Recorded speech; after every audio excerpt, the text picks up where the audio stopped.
Hello there! To celebrate Rhode launching in Australia and New Zealand this month, it's finally time for a brand review. I've been meaning to film this for 2 years, but there's never been a better time to help you hone in on what's worth the hype. I'll be talking you through every product I've tried from the brand, my favourite formulas, what I'd repurchase, what I'll skip next time, and what's on my wish list when Rhode lands at Mecca, online on February 12, then most stores from February 13. In a pleasing shift away from Mecca's usual exclusivity agreements, Rhode will also start shipping here directly from their own website on February 12 too. This buzzy brand launched way back in 2022, so its arrival is highly anticipated. If it's your first time seeing these grey tubes, Rhode was founded by Hailey Bieber, an American model, now businesswoman, wife of Justin Bieber, but I think this well-curated line exceeds celebrity brand expectations. There's a strong emphasis on ingredients, a skincare first focus for glazed donut, glowy skin. They didn't just launch an overcomplicated million-step routine young fans would have snapped up in a second. It feels considered and grew gradually. They now have best-selling lip balms, cream blushes, lip liners, and last year Rhode was acquired by e.l.f. in a $1 billion deal. Billion with a B,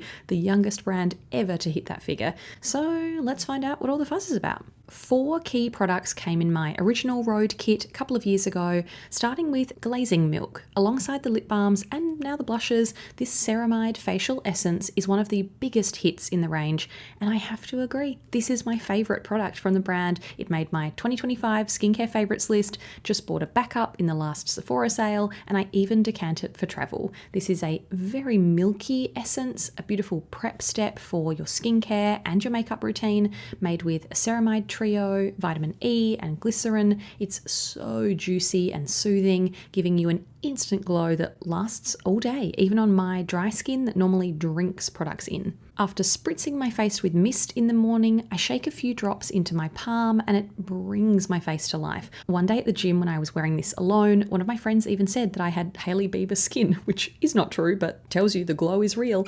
It also makes my makeup look amazing, so glowy and seamless, so I'm a huge fan. I will be diving into more milky essences / serums / toners / mists if Rhode doesn't ship to you yet, so stay tuned for a big comparison at different price points this year. Peptide Glazing Fluid, a dewy gel serum, is the next step in the range, as essence goes before serum, as an essence typically has a lighter texture, but I actually find this fluid serum lighter and faster absorbing than the Glazing Milk before it. This is also all about a dewy, luminous finish and plumper skin over time with peptides, niacinamide and marula oil, but because the Glazing Milk creates such a glowy starting point and hydrated sheen, I don't really notice much of a difference when I add this fluid on top. So I wouldn't repurchase this one. I'll stick to my Glazing Milk, but if you like lighter textures, this fluid still gives you that healthy Hailey glow. Barrier Restore Cream is up next, an underrated product in the range to me. This comforting daily moisturiser is described as rich yet lightweight, and that's exactly the feeling. It's more luxurious than super simple moisturisers, but nowhere near as heavy as traditional barrier creams. My face feels hydrated and smooth, but it absorbs really well. I treat it as a morning moisturiser, completely finished one. My friend just brought another back from the US for me over Christmas, made with peptides, shea butter, and hyaluronic acid. It feels comforting and soothing, but still light and breathable. Barrier Butter Intensive Moisture Balm is described as a decadent, buttery smooth balm that melts on for an immediate and lasting glow. Sounds similar to Glossier After Balm, one of my all-time favourites, but this is much lighter and creamier than that really thick balm. Made with polyglutamic acid, hyaluronic acid, ceramides, and muru butter, it's richer than Rhode's Barrier Restore Cream, designed to seal in moisture while also hydrating your skin. I wake up the next morning after applying this and my face feels soft and smooth, but I personally love the cocoon-like thickness of Glossier After Balm, and this feels a little sticky in comparison. But if you found After Balm too thick, this has a nice, lighter, creamier feel. All of these formulas are fragrance-free, there's no added fragrance, but they do still have a smell, particularly Glazing Milk, Glazing Fluid, and Barrier Butter. I've seen it described as plasticky, even a gluey smell. It doesn't bother me, but I do notice it more in the fluid and the butter. A friend kindly gave me this Peptide Eye Prep Depuffing Eye Patch recently, so let's try it out together, shall we? These are cooling hydrogel eye patches to help depuff, brighten and tighten with caffeine and peptides. Interestingly, they're completely dry. I thought they might be coated in a serum. There's no juice left behind in the packet. They're more like a sticker that feels cool on the skin. Thicker than I expected, so they didn't sit flat on my face, unfortunately. When I pressed them down along my under eye, they raised up a little bit over my cheekbones. They're single use too, which is a shame. I might try reusing them anyway, but they wouldn't go on my repurchase list.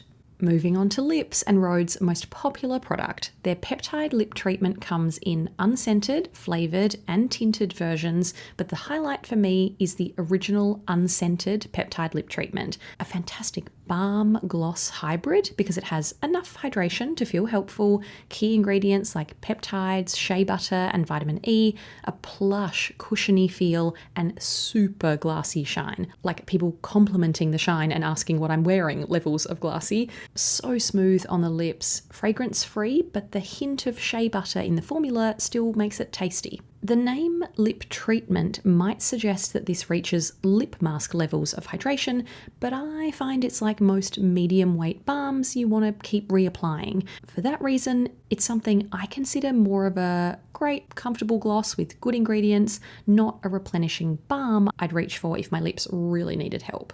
The only peptide lip tint I've tried is Ribbon, which another Rhode-loving friend very kindly brought back as a little gift from the US. This sheer pink is soft and wearable. It's not a bold baby pink, quite a subtle wash of colour. If I haven't used it for a while, I do find the tint separates a bit, like you can see here, but once it gets moving again, and if you're using it regularly, it's nice and evenly distributed.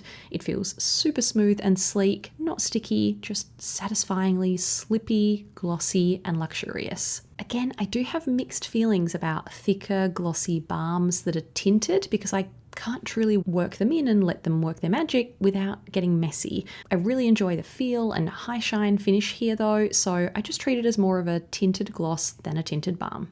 Last but not least, blush, always my favourite category. It took a team of friends to help me get my hands on this pocket blush. I sent my order to a friend in America. But then she was going on holiday and visiting another friend in Italy who was coming back to Australia but lives in the country. So she gave it to someone else who eventually gave it to me at a music festival weeks later. But it was pouring with rain and it had to be wrapped in Glad wrap to protect it. So I'm so glad the shades will just be a short walk away at Mecca very soon. Anyway, totally worth the effort. This is called a lightweight cream blush with a satiny diffused finish. Not super dewy, but not a flat matte either. There's a subtle sheen.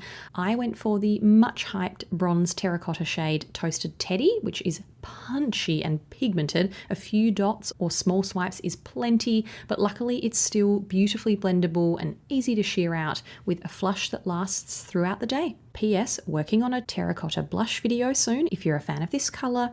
Very pleased with the formula, so I look forward to picking up another shade or two. Which brings me to my wish list. As a face mist fan, I'm interested in the Glazing mist, but my mind is firmly focused on the pocket blushes. My number one would be Tan Line, a pinky tan, ideal everyday colour. Maybe neutral peach freckle, but mauvey rose sleepy girl looks lovely too. I'll have to report back on the colours that make my cart. Okay, if we're picking products for my favourites podium, Glazing Milk absolutely gets the gold. That's definitely in first place. For silver and bronze, I'm torn between unscented peptide lip treatment and Barrier Restore Cream. You know what? Barrier Restore Cream can take second place. I love the simplicity of it. I do really enjoy the lip balm, but there are other more nourishing formulas I'd repurchase ahead of that one. So that's my top three. Can't wait to hear what's on your Rhode wish list if there are any Aussies or New Zealanders watching or people from other countries they don't ship to yet. Also very eager to hear from you if you have tried the brand. What have been your product hits and misses? Any formulas you think I should try? Do you understand the hype or think it's overrated? I'll catch you in the comments. And if you'd like me to dive into other celebrity brands in future and maybe do a mini series on that subject, please let me know. Thanks for watching. See you next time.